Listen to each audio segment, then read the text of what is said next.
Here's something we need to talk about today. Mike White is the greatest quarterback, maybe in NFL history. It might be exaggerating. He's definitely the best in the league. Definitely was the best this week. Mike White beats the Bengals. The New York Jets win a football game on Halloween. What a better day to pull a Jekyll and Hyde move. Ruined every bettor's day. Hilarious. There's so much to talk about. I don't even know where to begin, but I had to start there. Wearing the white tee for Mike White. Is there a QB controversy in New York? Does Zach Wilson get his job back? Is Mike White the best quarterback in the NFL?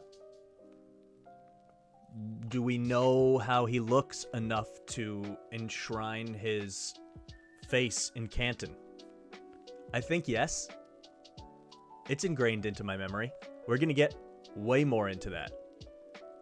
Second week of the stream. Some housekeeping to do off the top. I started a Discord channel. I want to be able to pull people into a voice chat as the stream grows in order to kind of take sports calls like sports radio would. So, you know, if you're hearing this and you're chatting and even if you're watching on YouTube, join us live when we go on Twitch. Jump in the chat. If we spark a conversation and something clicks, I'll pull you into the voice chat on Discord. You can find the link to that in the About page of the Twitch. The links are available. They're on my Twitter, also at Mike Mush Sports. You'll find them, and I think that'll be fun. So we'll spruce that up a little bit. Just started it. I ordered some Christmas lights for back here. Maybe we'll do something with that. They would be green and white today. I assure you that. Yesterday was Halloween. I actually didn't watch a ton of sports. I was celebrating with my niece and nephew. My cousins, by the way, do this insane Halloween day. They had like 450 kids come in New Jersey, and my cousin decorates the whole yard. He and his wife built a big contraption that had a menu on it. Each kid got to pick one candy, one snack. They had chips and stuff like that, a million different flavors, and a drink. These kids make out like bandits, but last year for COVID, they built these huge tubes. So it's like an assembly line. Someone takes the order at the front while the kid is trick-or-treating. There's also prizes. They had a spinning wheel to win all different stuff. It was insane. Someone takes the order, yells it back like a fry cook. Someone shoots it down the tube. The kid is waiting there with their basket at the other end of the tube, and they get all their candy. It's insane. It is certifiably nuts and awesome and very cool. So we had a great day, but I didn't watch any football until later, and I caught up on all of it. But I want to catch up on some of it together. I think that would be fun, so we'll go through all the box scores of the games, see what I missed. Who knows? There was a lot of football that I didn't catch. There was some bad stuff. There were injuries. There's some stuff that happened today already. The trade deadline is approaching. But before we get to all that, I wanted to talk about what we've missed since the last stream on Friday. Lots of stuff. First, baseball on Friday. I took a couple notes for you guys. Ian Anderson got pulled with a no-hitter and 76 pitches in that game. They ended up winning, but what a weird time. What a weird time to be alive. 76 pitches. He wasn't tired. He was doing fine. They pull him, and the team continues a combined no-hitter for a couple innings at least. It got broken up eventually, but I just didn't get that. And then I was ready to eat crow, and they were going on this team no-hitter. I'm like, all right, I know nothing. Then they get hit, and it was all just very weird. 76 pitches I don't get. He might not complete the game anyway, but he was dealing. Why pull him out? I didn't get that. I want to point out Jose Siri again on the Astros. First real mushing in stream history, so that's nice. He has a what are those things called when there's it's like a statue of their face. A bust, that's what it's called. Didn't even look it up. You see that? That's what you get here. He deserves one of those in the Mike the Mush Sports Hall of Fame, which will be developed. He's running all over the place, stealing every bag. Travis d'Arnaud couldn't throw out a soul if he was a cobbler with excess inventory. It's a shoe joke. He was so bad. He threw a ball into center field. I was talking about how bad he was. His stats were terrible. I text my buddy, who's a huge Mets fan, and I'm like, Darno is terrible. At least you have that, because he's having a hard time watching the Braves almost win a World Series. Hopefully. Fingers crossed. And then immediately, the reverse mush happens. Darno homers. They win the game. I mean, you gotta be kidding me. You can't make it up. You can't make it up. That's what you get on Mike the Mush Sports. A classic mushing in the moment. And I shared it on Twitter, at Mike Mush Sports. So that's fun. Saturday, I want to talk about UFC. We talked about it on Friday's stream. I had a 5-fight parlay. I hit the first 4, and I lost the main event. Rough. But Glover Teixeira is awesome. 42-year-old wins the belt. Jan Blachowicz, I don't know what happened. I want to start from the top there, though. The UFC pulled a ref from his duty for the remainder of the card for performance issues during the Dos Santos-St. Denis fight. And I was psyched. I was psyched to see this, because it sets a really good precedent of not allowing bad reffing, of the UFC putting a foot down and caring for once, which hasn't happened very much in judging or reffing. So I want to see it happen more and more with judges. When you see an insane score on a fight, remove that person and have a backup or something. So I was just happy to see someone be held accountable. That guy can't be reffing anymore. He was a former fighter and had only reffed in like Russia or something. And it was awful. He let that guy take a beating, a really bad beating. Should have been stopped a long time ago, and Dana White put the kibosh on it, so that was cool. Not having buffer was weird for the announcing. For the big fights, it was weird. I honestly didn't mind it that much. I don't always love how he goes 110% for like the undercard, and he's screaming for fights that aren't necessarily huge, because it can kind of water down the rest of it. I'm not hating, but I liked that this, you know, his effort is immense. He gives it all. He's an icon. I love the guy. But this was a nice way of resetting the bar a little to make the big fights seem bigger, because if it's always peak amplitude, it means less when you actually have the huge fight. I want to go through some of the quick notes I wrote down during the card, and if you didn't listen, obviously it's over now, but I did a full breakdown on Friday. That's available on YouTube. Search Mike the Mush on YouTube if you want. Or if you're watching there already, then hello. But I'll be doing that for all the pay-per-views at least, and any fights I think are interesting. I was right about Volkan Ozdemir being done and just taking a fight against Ankalaev for the hell of it. He had good takedown defense, almost nothing else. I was right about Lee just being fed to Chimaev. I mean, that fight was insane. Insane. He came out and held Lee up over the ground while yelling at Dana White cage side about how good he is, and then does slam him eventually. Masterful groundwork, has the choke on one arm, adjusts, goes to the other side, gets it under the other arm, gets the tap. I want to see Chimaev get a big fight now. He's proven it. He's back from the bout with COVID, which took a long time. He had a couple canceled fights. He still didn't have to see a second round. He has taken one strike, one official punch, or strike of any kind in his last 4 fights. He's got 3 shutouts. John Phillips was the guy who landed a punch. Maybe he's a star for landing that strike, and no one else does. But Chimaev, I mean, if you haven't watched his fights and don't know him yet, and even if you do, I'm ready. I'm ready for the big bad wolf to knock down the house that is the UFC. I'm a fan of that guy. Alexander Volkov is Ivan Drago. That's a fact. If you don't get the reference, I give you permission to stop this and go watch Rocky IV maybe twice in a row. Also, there's an extended cut of Rocky IV coming out, which is insanely cool. Can't wait for that. And Ivan Drago can only lose to Rocky. Everyone else beats him up, and Marcin Tybura is no Rocky. I don't know why the odds were that close on that fight.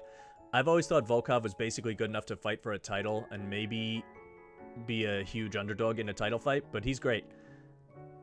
These two guys were consecutive champions in M1 in Russia, so that's cool in the promotion out there. But Volkov just kind of picked him apart. Volkov had a crazy back tattoo, so that's insane and cool. Look it up. Volkov, here's a theory I have. Volkov just had a son. This is his first fight back from having a kid.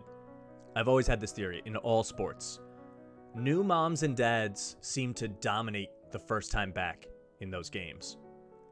The motivation is just on a different level. I remember it happened with a lot of people. Quarterbacks, baseball players, homer, fighters dominate. You know, a million different examples, and I'm sure we'll go over them as time goes on. But that's the move. Find out who just had a kid, bet on that person. I couldn't believe the announcers in that fight were saying that it was close. Volkov stuffed like 13 takedowns in a row. I wonder if do you get credit for takedowns? Or they're not doing that anymore? I don't get it.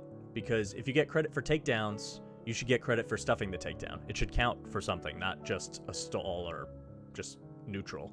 It should count.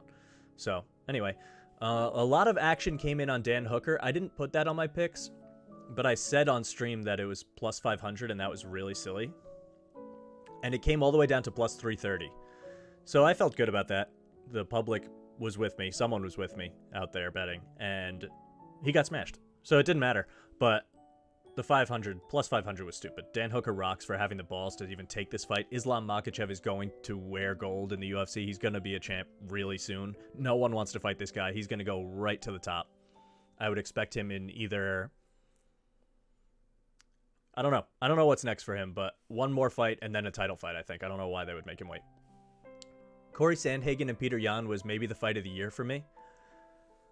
Peter Yan won, and I had him, but Corey Sandhagen belongs in every championship fight and only championship fights. He brings a ludicrous pace to the table and a weird, fluid style, almost Tony Ferguson-like, but not that crazy. And he kept the pace up most of the fight until the 4th and 5th when he started to really get tagged. But against a power puncher and kicker like Yan, he was never afraid. He was in there. He was accurate. Like I said, he's just fluid. He moves interesting. He throws weird strikes and combos them together. The problem is, Peter Yan has a tight, high guard. And he just, even when you hit him hard, he doesn't take as much damage as you think he's taking. He picks his spots really well. He's patient. The whole first round, he just got beat up just to get a read. It's like an android from Dragon Ball Z. He just wanted to learn what Sandhagen was going to do, and then every single round after that, he got better and better and better and let his power shots rip. And so every shot he lands is like 2 for the opponent. And more often than not, it just catches up with you eventually. Neither guy gassed out. They traded forever. 2 really smart fighters that you could see. Not a single second of downtime. Nothing. There was no way for Sandhagen to get it to the ground, which hurt him. You don't want to just throw punches against Yan. He's going to hurt you eventually. It was a clash of styles, but a clash of styles in striking. It wasn't just takedown versus striking, which you normally see. Just a classic boxing stance versus a movement-based, almost like capoeira style. I loved it. If you didn't see it, go back and watch it somewhere. Aljamain Sterling will get the title fight, obviously, when he's ready, because he's technically the champ from the illegal knee that Yan gave him that knocked him out. But I'd rather see these two fight again. I'd rather see Yan and Sandhagen. I know it won't happen. No respect to the Long Island kid, Aljamain. But Yan has some of the meanest power in the UFC. When he turns it on, he's mean. It's scary. Almost like Ngannou style, except not as big, obviously. But it's, you know, there's something in those punches. I'd love to see just a boxing match with like Peter Yan and Rob Font in the UFC. That would be really cool. He's got to beat up Sterling first. He's a Terminator. Yan is awesome. This is where I knew I was going to mush it. There was a moment where John Anik, who's a superstar, on the broadcast said, okay, we're going to the main event, and betting favorites are 12-1 going into this fight. It's over. It was over from that very moment. Vegas wasn't going to take a bath like that. I didn't hedge it. I should have. I was 4 for 4 on the night. Glover dominates round 1 on the ground.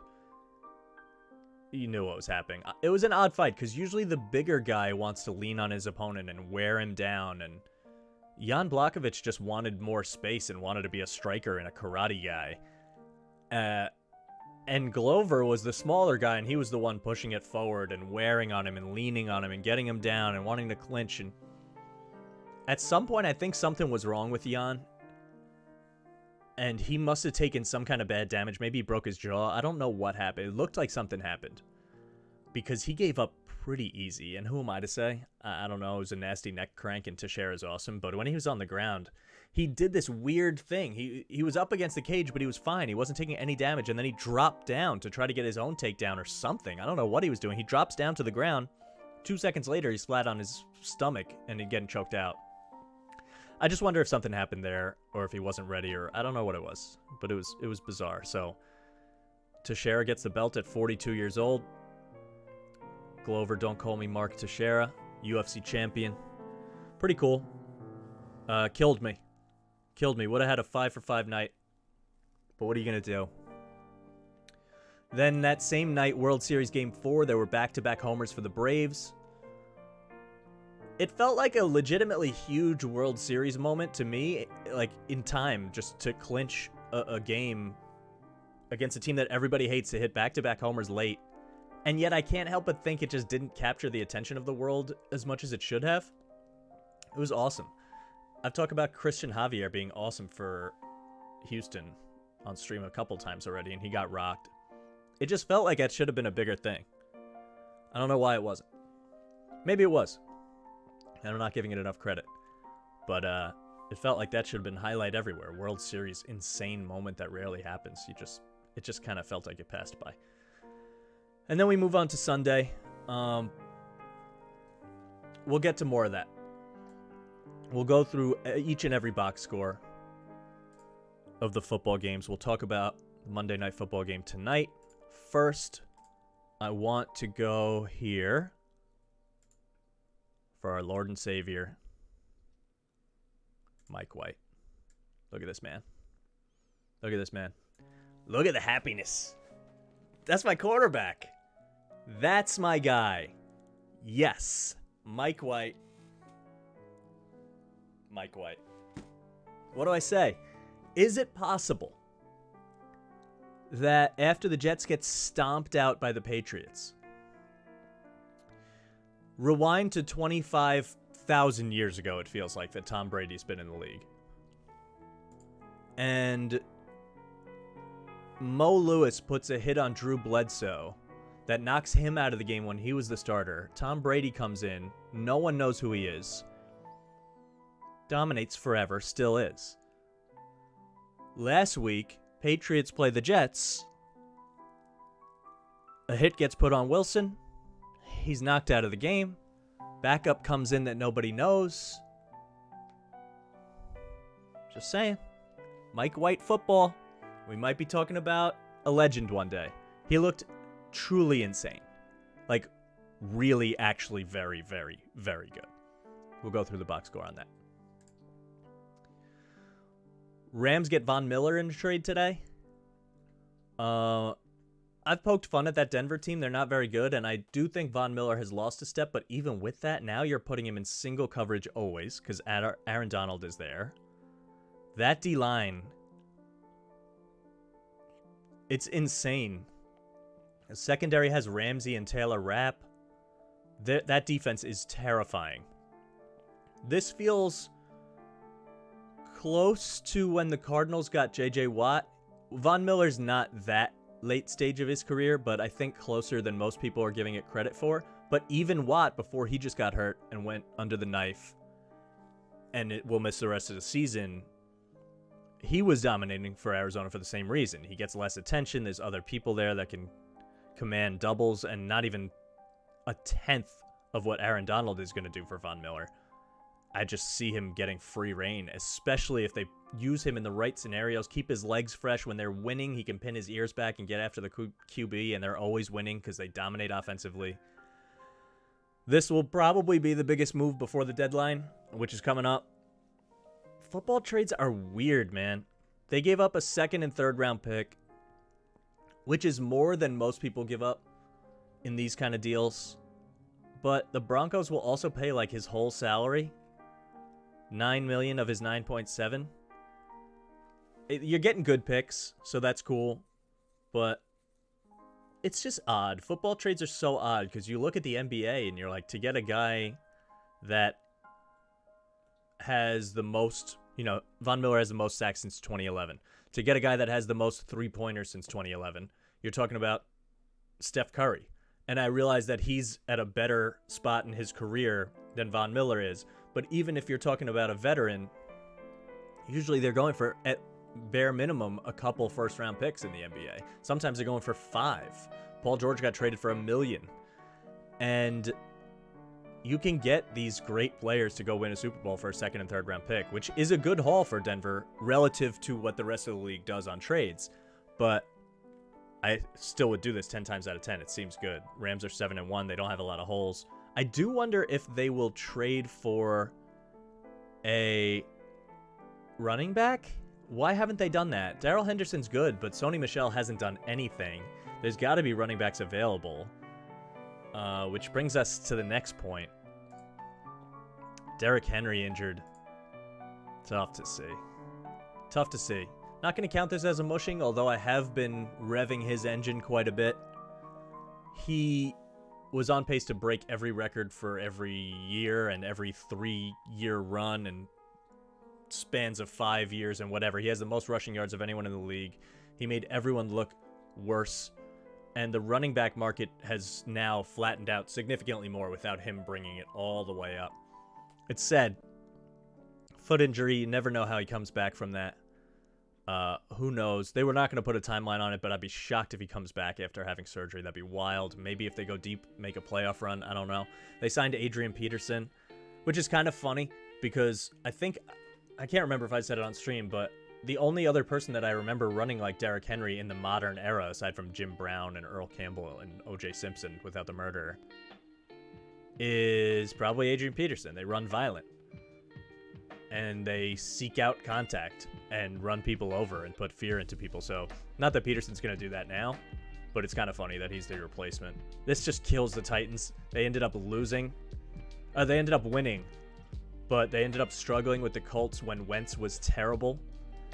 So at least they got the win, and they're still on the right track for playoffs and all that, but I don't know. I don't know how you lose a horse like that. I mean, what do you really do? It's tough. You hate injuries. Another injury. Jameis Winston torn ACL. Brutal for this guy. Against his former team, who he dominated with, and then no one wanted him. It's bad to watch. It stinks. It just stinks. His former teammate knocks him out. Wasn't malicious play or anything, but... And they win the game. Trevor Simeon comes in. What a week for backup quarterbacks. Mike White, who's no backup anymore. Let that controversy start. Simeon. Who else? There were a couple more that came in and did really well. Oh, Cooper Rush. Yeah, we'll go through it, but insane. Anyway, I guess Simeon's the quarterback here, or Taysom Hill's supposed to come back eventually. He's hurt. Woof. And this team's got a lot of wins, and they won yesterday. They beat the Bucs. You got to wonder if Winston's able to move back from it. It's insane. It's going to be really weird to look back on his career. And I'm not saying he's done. But, like, to go from those stats that he had, with mistakes, of course, but to go from 5-1-0-9 yardage-wise and 30 picks, 33 touchdowns, 30 picks, I understand. It's not good. I'm not saying he's a perfect guy. But to throw for 5,000 yards, and now this is how the rest of his career is looking, and now next year's in question completely. Who knows where he's even going to be? He's going to have to earn some kind of job back. If anything, if he's starting at all, it's going to be on a bad team. I just feel for the guy. It's tough. Something crab legs. Baltimore Ravens player Malik Harrison got shot. That's wild. I don't know why people have guns, although I did go to Texas and you start to get it. But this is just sad. I have nothing good to say about this. It's just crazy. How does it happen? The Bucs say they need an extraordinary offer to trade Ronald Jones. Here's the thing. He never plays. Bruce Arians seems to hate him. He comes in and is stuffed all the time and or fumbles.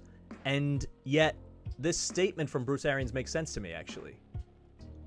Because why would you trade him? You have a solid backup if Fournette gets hurt. Like, and what are you trading him for? You're not worried about the future. What do you care?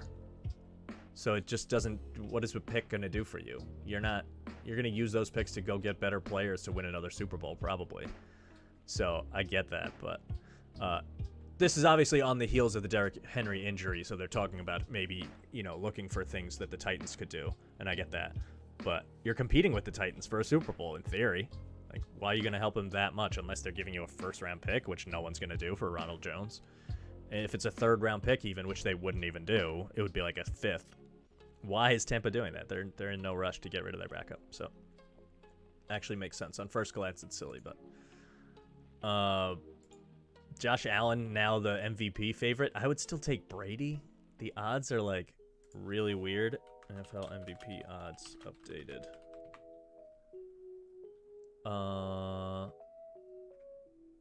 This is 6 days ago. So this isn't perfectly up to the moment, but Josh Allen is the favorite, so. And then you still have Kyler, who's hurt now. Screw that. Dak missed a game. Brady at 725, and now Stafford at 800, and Rodgers at 1200. Like, all these guys, to me, these three are way better bets than these guys. Because any of these three teams could just keep winning. What if they don't lose, and they put up insane stats and don't get hurt? Give me Brady above all, though. Ugh, can't believe I just said that. Yikes. Yikes. I like the Mo Lewis take before, though. But, I mean, the Bucs are going to go deep. They might win the Super Bowl. They're going to be a hard out, and they're going to win pretty much every game. Their schedule is cupcake easy.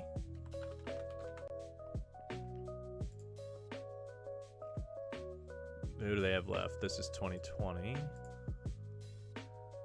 They have Washington, the Giants, at the Colts. I guess that's hard. At Atlanta. Buffalo. They should be able to beat Buffalo. Brady's used to playing them. New Orleans, who he clearly has issues with, just lost to them. But they're going to have a backup quarterback. Carolina can't win. Sam Darnold got benched for P.J. Walker was the other backup quarterback. XFL legend.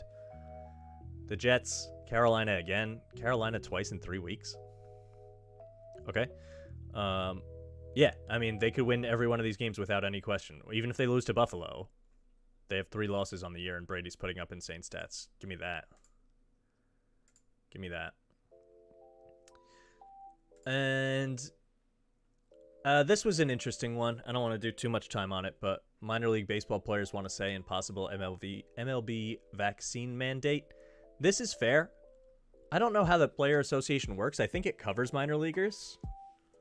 I'm not totally sure. But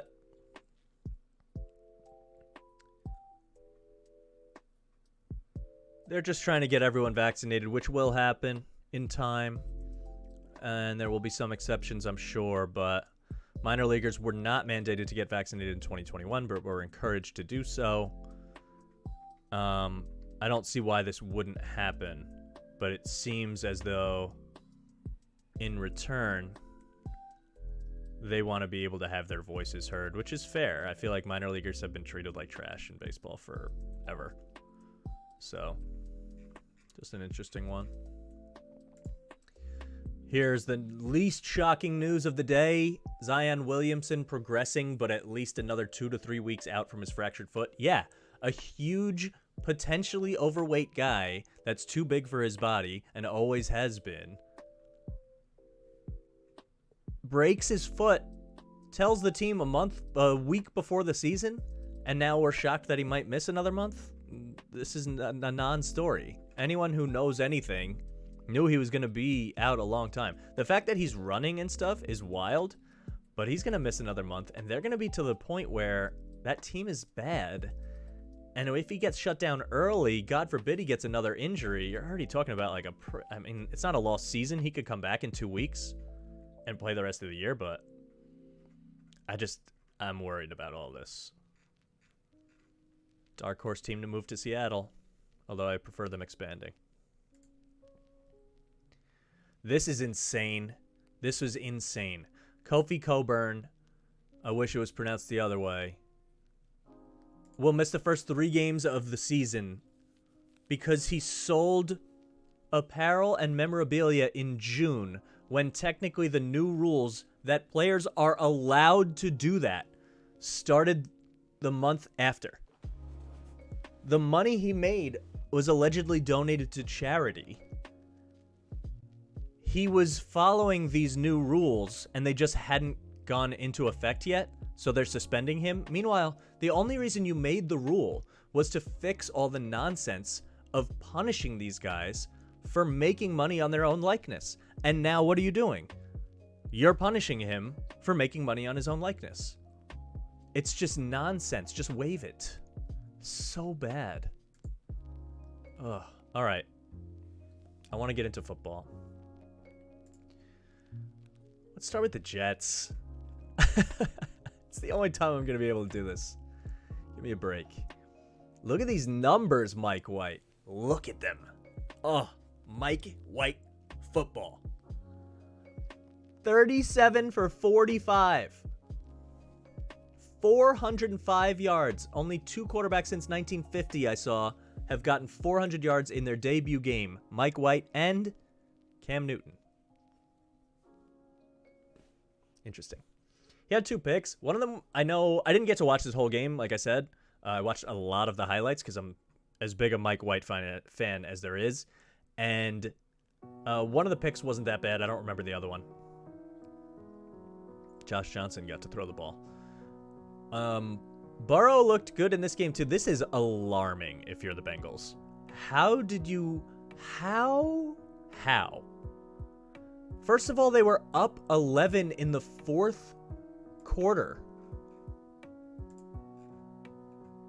I mean, it's 31-20. There are 7.5 minutes left in the game. It's 31-20 against the Jets.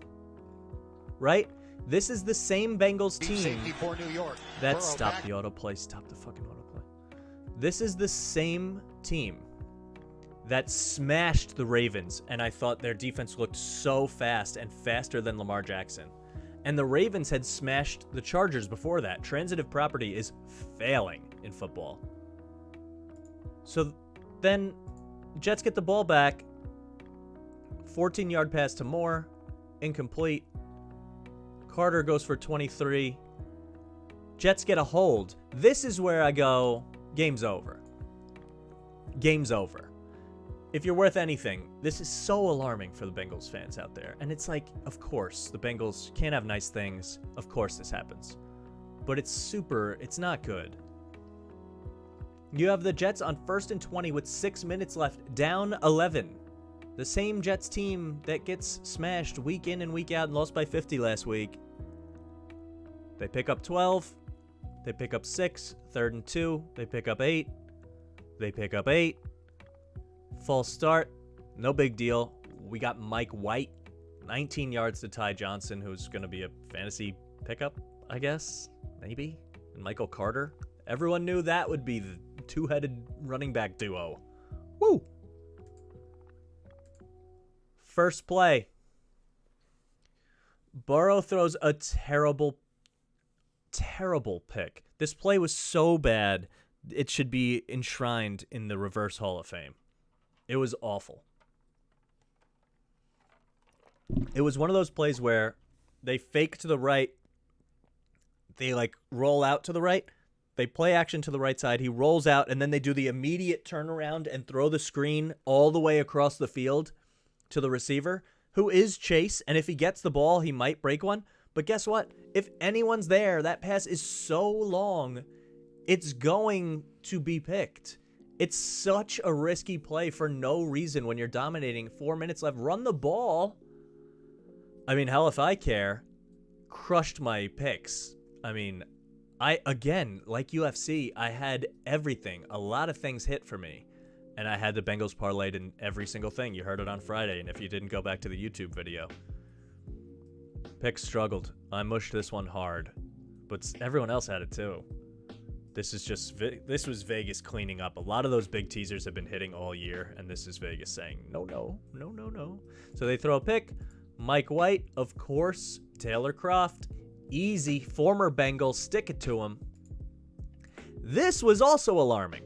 They get the ball back with almost 4 minutes left. All they need is a field goal against the Jets defense who has no corners.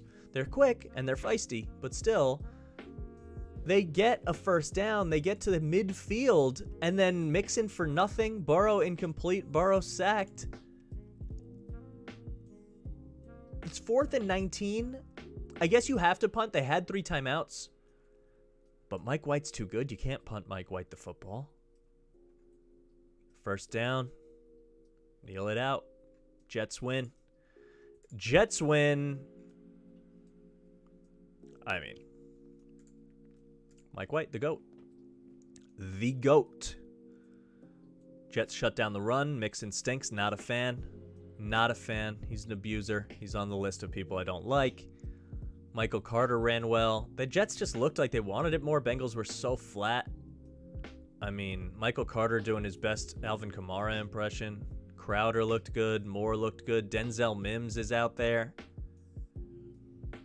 Corey Davis wasn't even in there. This is just... CJ Mosley ended up playing. Huge difference maker on the defense. Marcus May, same thing, both back. Their defense isn't as bad as thought. And Burrow's numbers still look pretty good. But you gotta beat the Jets. I mean, you gotta have serious concerns about the Bengals now moving forward. Let's go in order for the other games. Panthers Falcons. I mean, I'm not gonna spend time on games that are just horrible, but Sam Darnold just continues to be awful. But again, I picked the Panthers last week because why would you take Matt Ryan to win a football game? I mean, he blows it every single time, threw awful picks again, and they blew it again, and they couldn't do anything. Carolina is terrible. Christian McCaffrey will come back so they'll look better. But, you know, terrible beats ultra terrible, I guess. So, yeah. There's nothing good about this game. I'm not gonna bother. None of these teams can compete. If you think the Panthers are gonna compete, you're probably wrong. Don't bet on Sam Darnold. Don't pick Sam Darnold. I know he won here. You know, just don't do it. Bills, not a convincing win. They struggled most of this game. They really struggled against a 1-7 Dolphins team. And I said to take the Dolphins, and they didn't even cover, which is pathetic because they were right there. They could have won the game. They didn't end up covering towards the end. It was close late. They were down 9, but they were actually down 6. And then Bills field goal late with 6 minutes, and then, you know, Tua throws a pick. Or he fumbles. Both. He fumbles, and then he throws a pick on back-to-back plays. Okay. And then a quick touchdown for the Bills. So it looks way worse, but they struggled most of this game, and that was a little alarming coming off a bye. I mean, I don't know what to make of this. Allen just misses so many throws, man. I'm not a fan. He can run. He's like a better version of Daniel Jones. Like, you got to watch out for the run. And he's got an arm. He can get it down the field. But at some point, he's just going to make a play where you're like, what? That was the worst throw I've ever seen. And, you know, he's way better than Daniel Jones. But come AFC Championship kind of time, I just expect him to blow it. And this game didn't do anything. They should have won this game by 50. I mean, Tua was terrible. They couldn't run the ball at all. The Dolphins only score 11 points. There's nothing I like about the Dolphins. Flores is going to get fired quick. He's a goner. I was wrong about this one. Niners came out and smashed the Bears. But I watched some highlights, and Justin Fields made some plays where you're like, whoa, he can do some stuff. I'm not totally out on him. But I didn't watch this whole thing. Jimmy looked great, I guess. Deebo Samuel, I keep saying, is one of the best receivers in the league. People aren't paying attention. If he's healthy, he is a problem. He gets the ball in his hand, you can't tackle him. He had another 83-yard play. You can't stop this guy. You really can't. We have to start thinking of him like a huge, big, bad weapon, because he is one. I mean, this is mostly, it's just two teams that aren't going anywhere. and could have beaten up on each other in either direction, and it would have been, I would have had the same reaction. But, you know, good for the Niners. They get that win. They needed it bad. They're better than the Bears this season. I just don't see that much happening, but Elijah Mitchell looks good for them, huh? And Justin Fields ran the hell out of the ball. I mean, the Bears ran for 5 yards a carry and got smashed. This game, was it close? Yeah. Bears score a touchdown. He missed the point after? So they're down 7. It's the fourth quarter. You get a 22-yard Justin Fields TD run, and Cairo Santos misses the extra point? I didn't even know that. And then, bam. Autoplay. Stop it. Jimmy shows him how to do it, runs it in himself. Just kind of insane how this happened. So they're down 1, and then they just let them rip right down the field. 19 yards, 27 yards, 1 yard, 23 yards, 5-yard rush. They just ripped it down the field. Why didn't you do that the whole time? I know Khalil Mack wasn't playing, but come on. Bears go 3 and out. They got a penalty, first down, but that doesn't count for anything. And Niners kick a field goal, the game's over. And then Justin Fields throws a pick on the first play because he was throwing deep with no time left. It's a weird game. If they tie it here, who knows? I mean, the Niners stormed down the field, so I guess it doesn't matter. But I'm not buying either one of these teams. The Niners' ceiling is way better. Kittle will come back. Some of their defensive players in their secondary might come back, but I don't know. Just a lot of nothing to me. This is awful. This is awful. Why did they play Baker Mayfield? He's hurt. He looks hurt. He looks like he's in agony trying to throw the football. He has a torn labrum and whatever other injuries. He looks awful week in and week out, and we just keep... Why are they so adamant on rushing him out there? Case Keenum would have won this game. Big Ben looked not good. Chris Boswell, they're faking stuff and throwing it around for 40 yards at a time. I saw that replay. That was terrible. 3.6 yards a carry. Cleveland ran it better. What is this about? And also, Dearness Johnson should have got more reps. You don't need to throw 31 times with an injured quarterback who can't throw. It's just crazy. How do they lose? This is awful. This is going to come back to bite them. And the Steelers get a free win with 15 points. It's just an ugly game. Let's see how the end of this one went. Cleveland's winning 10-9. End of the third. They go 3 and out. Shock. 13-play drive for Big Ben. Sometimes he just turns it on and it works. Couple penalties. A little read option.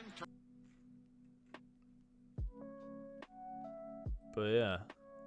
They go for 2. They don't get it. So they lead by 5. Long drive. Not Percy Harvin. P. Harvin. Should be Percy. Former Jet. Wish he played with Mike White. And they're driving down the field. They're on the pit 39. They're on the pit 34. They're on the pit 32. First down. Complete. They're on the 21. They fumble. That's bad. Maybe we look at this differently for Baker if that's it. He looked good on that drive. I mean, maybe, you know, who knows what happens. And then they punt anyway. They get another stop. They get the ball back. Pit 26, but they need a touchdown. And they just couldn't do it. I think Case Keenum wins this game, if I'm being honest with you. I really think he does. I just didn't like this at all. There's concerns about the whole division. Eagles smash the Lions. Here's what's hilarious. I want to do a little bit of fantasy after this too, because the waiver wire is going to be insane this week with all the injuries. Miles Sanders goes on the IR before this game. Every Miles Sanders owner I know in fantasy loses their mind because he's so talented. He'll break a 90-yard run and then won't get the ball for another 3 quarters. He never gets the ball. The one time, not only they have a game from there when they're ahead, they're facing a defense that they're better than. This never happens. They actually ran the ball a ton. They ran the ball 46 times. Hurts only threw it 14 times. He ran it 7 times. He threw it 14. Just him. Also, Gardner Minshew got in the game, who I'm a big fan of. He's better than Jalen Hurts, by the way. And I saw two different Halloween costumes of kids dressed as Gardner Minshew on the Jaguars. I wonder if they knew he's not on the Jaguars. One of them had the jockstrap on. Both of them had the mullet and the mustache. Primo. Good for him. He got in the game. 2 for 2. Good completion percentage this year. I mean, this is just nonsense. We don't even need to talk about it. The Lions get smashed, but it's just funny. Like, Jordan Howard can get 12 runs, 57 yards, and 2 touchdowns. Jordan Howard is in the NFL? Jordan Howard hasn't been in the NFL in 5 years. There's no way.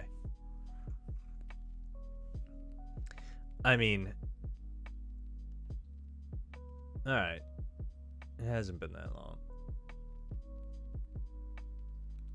But the 2019 year and then 2020, what happened? Oh, he went to Miami, did nothing, and then did go back to Philly last year? I don't remember that at all. I don't remember seeing him last year at all. Jordan Howard gets up off the couch. I don't even know if he was on the team this year. He's only played 1 game. He scores 2 touchdowns.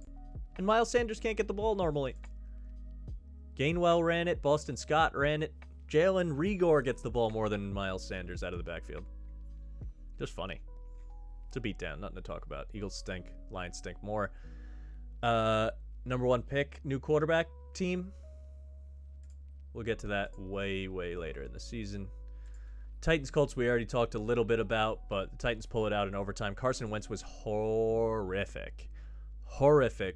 I started him in fantasy. He actually did okay because he got 3 touchdowns. You got to wonder why the Titans even struggled here. Derrick Henry actually didn't look good in this game. Who knows when he got hurt? Maybe he was nursing it and then realized it was too much. I don't know. Indy defense isn't that bad. Indy's whole team isn't that bad. It's just when Carson Wentz implodes, he implodes hard. 27 for 51. He had 2 really bad picks. Tannehill's numbers look similar, but he definitely played better. These might be teams moving in different directions. Like, the Colts aren't as good as the Titans, but Titans lose Henry. Who knows what happens with that? I don't know. I wouldn't write off the Colts just yet. But Wentz at quarterback is not going to win a playoff game, I don't think, unless he really changes something and catches fire. I'm a believer in him. Like, I think he's better than most people do. I think he's worthy of starting on a worse team than this, probably, but it's sad because the Colts could actually be solid. Michael Pittman's turning into a stud, huh?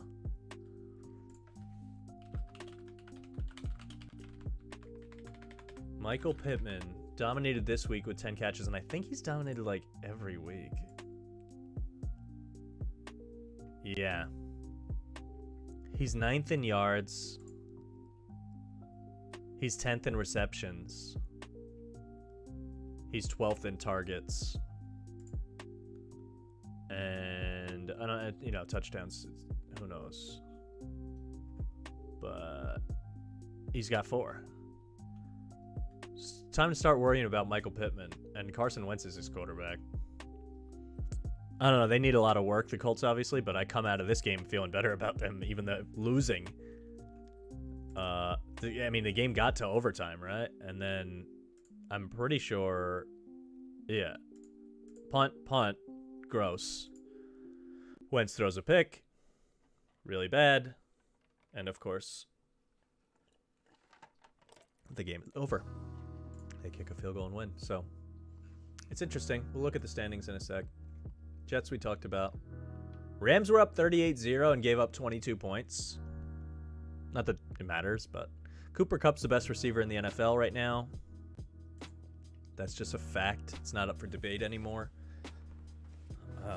If you can get him in fantasy somehow for anything less than maximum value, I would do that.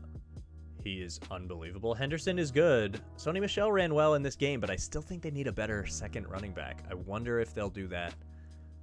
hopefully in the next couple hours, if you're watching this or if you're watching on YouTube later, they have already done it because the trade deadline's coming, but we'll talk about that tomorrow perhaps. Buddy Howell is a person that exists.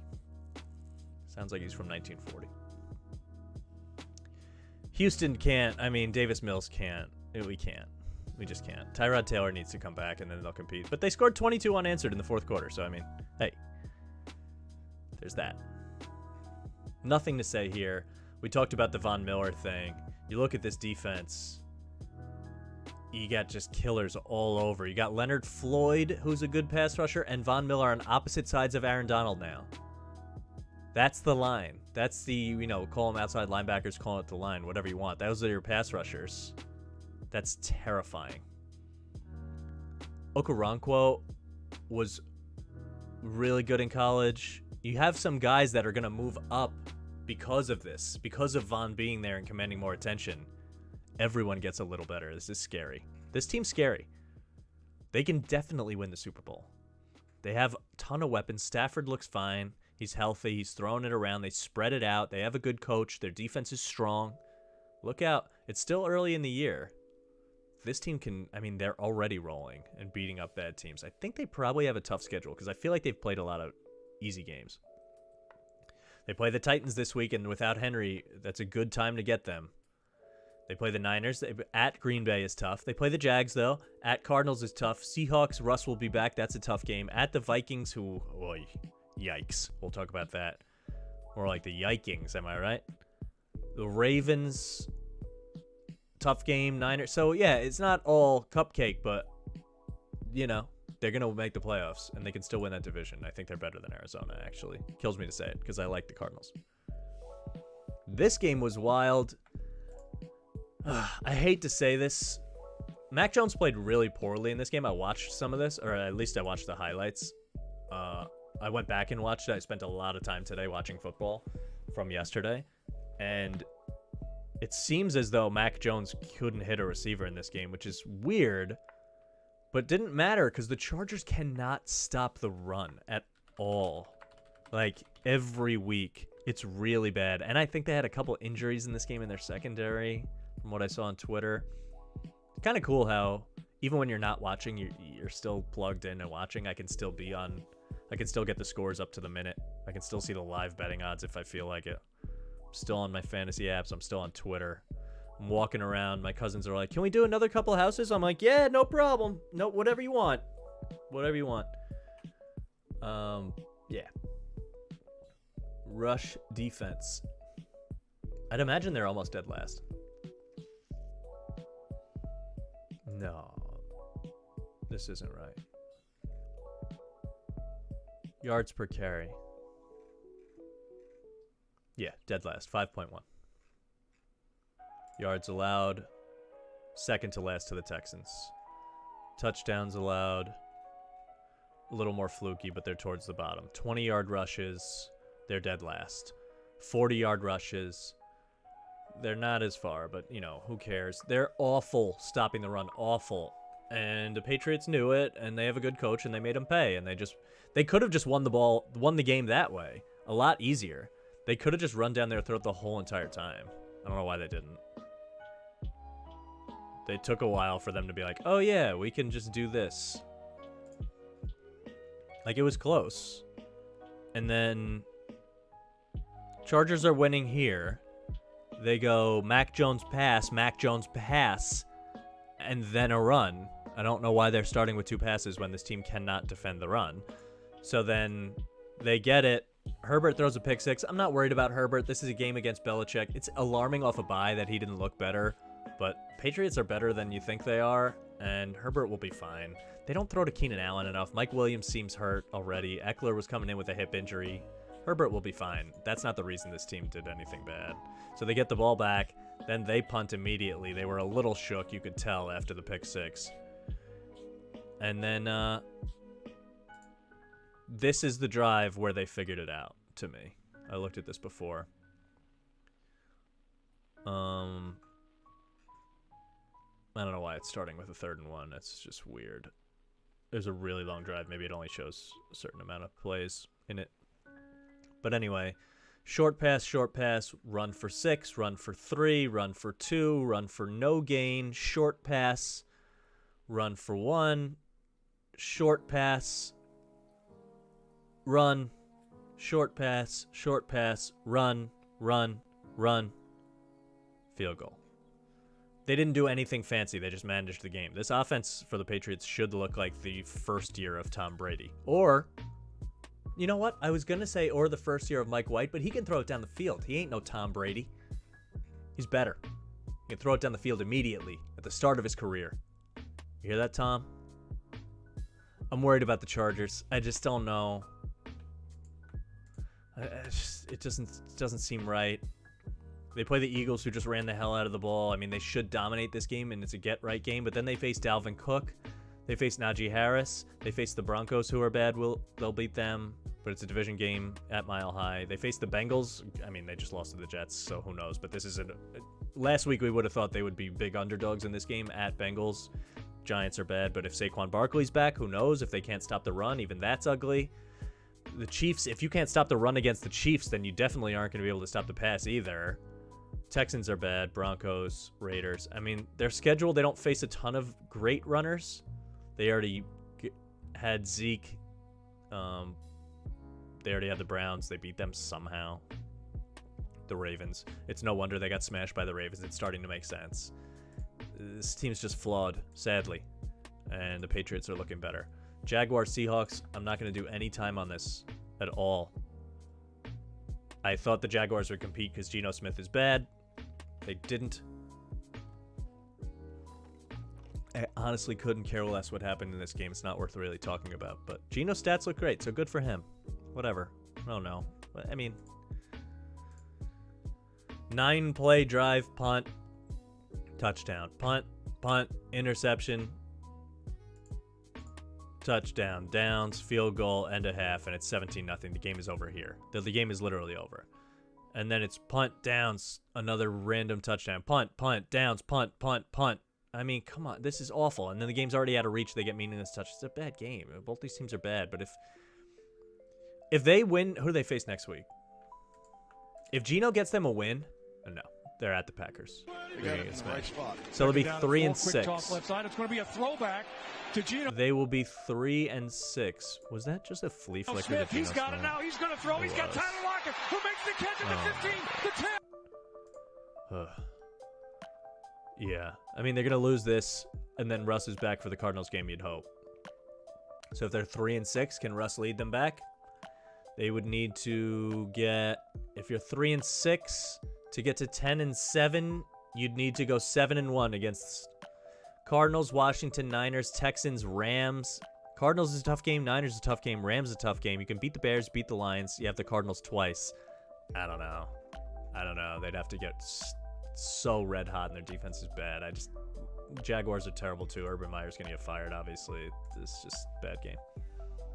Another terrible game, Washington and the Broncos. I mean, who cares? Jerry Jeudy comes back, does almost nothing because no one moved the ball in this game. I mean, they trade Von Miller. Like, Broncos are the worst 4-4 team ever. Downs, punt, missed, field goal, interception, punt, missed field goal, interception, fumble. I mean, it's just bad. It's just bad. We're not going to spend time on it. Bucs, Saints. This one's interesting. Trevor Simeon, another former Jet who couldn't do half of what Mike White does. Murray potentially out against the Cardinals. I believe in the magic of Russ, but that's a lot to ask. Yeah. Yeah. I mean, if Murray's out and Russ faces them, then sure. I don't think Murray's going to be out. He does this. He's just going to run injured all the time. And then he's going to take a hit and you're going to go, is he hurt? Is he okay? And then he comes back in and he's like half of what he normally is. Maybe they'll sit him down to actually get him healthy. I don't know. It would be an uphill climb for the Seahawks, I agree. Brady has something with these Saints. We went over it last week on Friday, how like Brady struggles with the Saints for some reason. I know he beat them in the playoffs last year, but this was another one where he just didn't seem like he had it, I guess. I mean, he threw for almost 400 yards, 4 touchdowns, but he threw 2 picks in a game where you shouldn't have. They only scored 27 points.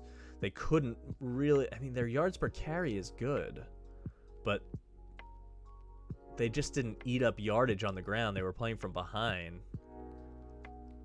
It's a weird game. Godwin dominates. Mike Evans doesn't do much. You still don't have Brown. Gronk plays, gets hurt again, leaves. How does this occur? They go up 7-0, and you're like, okay, here we go. Come back down.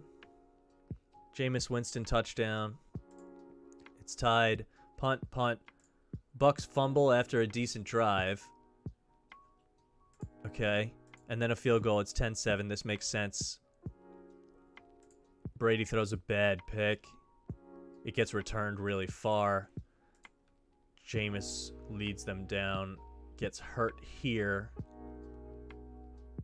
So he doesn't actually lead them down. Mark Ingram back on the Saints played. And already Simeon's in the game. And Simeon punches it in. So this is Simeon's win. They trade touchdowns. You feel like they're going to come back. Tampa does come back. They're down 2. Punt. This is a bad one to get a punt. You think they get the ball back. They have just scored. They're going to go down the field. They get a bad hold. 1st and 20, and they just couldn't get out of the 1st and 20. And then a field goal makes it 5. A touchdown, Tampa takes the lead, and you're like, okay, this makes sense. Trevor Simeon's not going to beat Tom Brady, right? Not so fast. Trevor Simeon all the way down the field for a field goal. They stall in the red zone, and even then you go, okay, well, Tampa just needs to get down there and kick a field goal. Brady's done this a million times. Doesn't matter. There's 2 minutes left. Brady gets the ball. I'd bet my life on it. No good. Throws a pick. It's not good. This is a weird loss. The Bucks will be fine. The Saints are now 5-2, and Trevor Simeon is their quarterback. Or Taysom Hill, maybe? I don't know. Mark Ingram looked like he had some legs. Kamara gets the ball all the time. I mean, are you worried about the Saints? Is anyone worried about the Saints if you have to play them in the playoffs? I don't think so. This game's terrible. Dak gets ruled out. I don't know how or when. He doesn't play. Cooper Rush, who I believe is the 900th redheaded quarterback for the Cowboys. Yeah. There he is. Cooper Rush is good. I don't know. I think Minnesota's just bad. You can't lose this game against a backup quarterback. Kirk Cousins doesn't do much. Dalvin Cook runs for 78 yards. I mean, I know Dallas is fine, but, like, Dallas didn't do that much either. Zeke didn't run it that much. Cooper and Lamb just did whatever they wanted with Cooper Rush under center. Thielen and Jefferson don't do anything against the Dallas secondary. You barely squeak out a win against, I don't know. This game just doesn't, I mean, it's great for the Cowboys. They're going to cruise to a division title. But this game is close, and Minnesota just does nothing with it. This is just a team that's really bad. It's funny, because if you look at their fantasy players, you're like, oh, they're good. You have Dalvin Cook, you have Thielen, you have Justin Jefferson, even Conklin is owned by a lot of people. All these guys are fine, and they never win games. And I wouldn't worry about them at all. Night game against a backup quarterback, you're 3-3, and you lose to Cooper Rush. Cowboys going to walk away with it. Let's look at the standings really quick before we wrap. And now we have the Bills. Patriots are sneaky. I'm telling you, the Patriots are sneaky. The Jets are the best team in the NFL. Mike White is going to the Hall of Fame. The Bills should win this division, but who really knows? Patriots, I wouldn't be shocked if they go on a run. Ravens, Bengals, Steelers, Browns. This division is who knows what happens. Bengals just lost to the Jets fully healthy.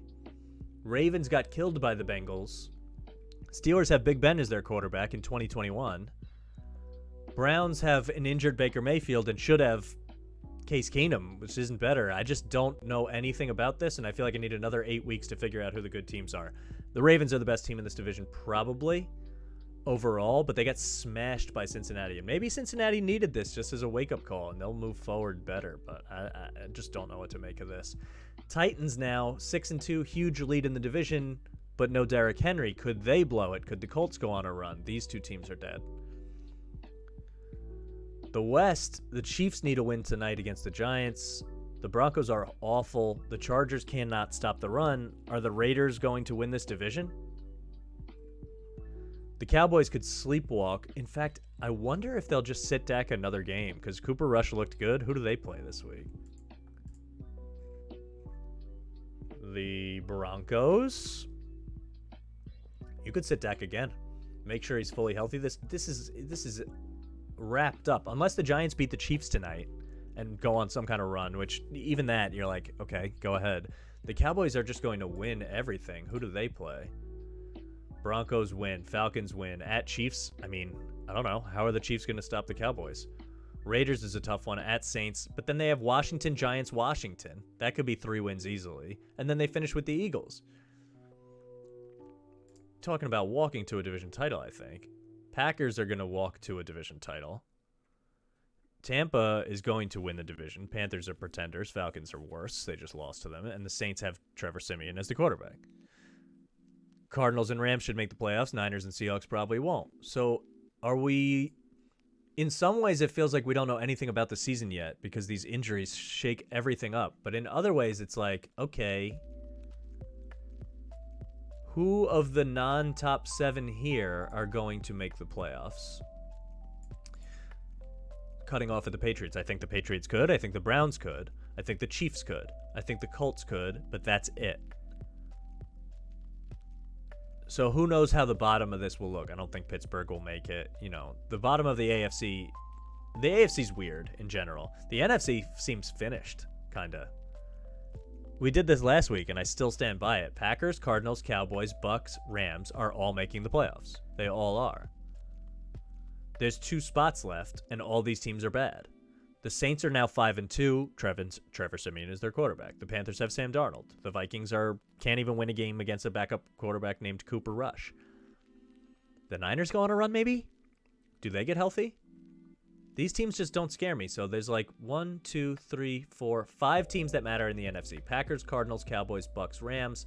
In the AFC, you have... I guess I'll throw the Titans in there, but not really. I'm not scared of them in the playoffs at all without Derrick Henry. Raiders are good. Ravens are scary to play. Bengals, maybe. Chargers, Patriots. There's no one you really fear. The AFC just feels so much weaker unless the Chiefs get it together. I don't know. The AFC just feels more balanced, I should say, I guess, because Mike White is there. So he could always run to a Super Bowl. It's a weird day. It was a weird day, and it was Halloween, and I kind of like that. That weird stuff happened on Halloween. Kind of cool. It's the witching hour of seasons. Witching week. Chiefs Giants tonight. Monday Night Football. We'll do more of a recap on it tomorrow. We'll also talk baseball tomorrow, but this Chiefs Giants game, who knows? Who knows? Who knows what to do with this? We will talk more about Chiefs-Giants tomorrow because I could do a whole spiel on it, but what does it matter? The Chiefs should dominate the Giants. The Giants are shorthanded. They're getting a couple guys back. They can score the football a little. The Chiefs' defense is so bad. They shouldn't be giving 10 to anyone right now. They're going to struggle to win any game at all, so I guess I'd take the plus 10, but I feel terrible about that. Hopefully you get a backdoor because the Chiefs' D is so bad. I don't know. This Monday Night Football game is weird. If the Chiefs don't win this game in going away fashion, you're still worried about them. If they win by 7, you're like, okay, I guess we just move the pile on to the next week and see what happens there. So, I don't know. I wouldn't bet this game if I'm honest. I would maybe take a flyer on Giants plus 10 if you want to tease it with something, get it up to 17 because you could easily see a backdoor. It's scary betting against Mahomes and Andy Reid. It's like, what if they just get it together eventually? But they have looked really bad. So if it's 10.5, give me the 10.5, whatever it is, if I had to, but I won't be. We'll do a recap on that game tomorrow. Fully. We'll talk baseball because we're going to Game 6 in the World Series. We'll talk all about that. And who knows what else. We'll find out. I don't know. I didn't know Mike White was the best quarterback in the NFL, but now I do. So, things change every day. You got to roll with the punches. Follow on Twitter and Instagram at Mike Mush Sports. Spread the word. Watch the VODs on either Twitch or on YouTube. If you're on one, go follow on the other. Hit the notification bell so you know when something goes live. Join the Discord. You can go to twitch.tv/MikeTheMush. Go to the About page. There's an invite to the Discord. All my socials are on there. Everything is there. Check it out. If you're into other stuff, not just sports, I do another podcast called The Link Podcast. We came out with an episode today with Sean Soho, the lead singer of Crash Midnight, a rock band. That was really fun. That's audio only, and we do a couple different things on there, music, movies, TV, etc. Stream's growing. We're doing new stuff. I'm putting time and effort into it. I'm going to have decoration in the back. I think the camera looks better than it did last week, and we're always tinkering and working on different stuff. So give it a follow. Check it out. Join the chat. I want to get people on voice calls. I want to get the chat moving. I want to get people talking sports all together every day, pretty much. Weekdays around 5 p.m. Check the schedule page on Twitch if you're interested in that. And that's a wrap. Mike White football. Mike White football. Remember the name. We'll see you tomorrow. Peace out.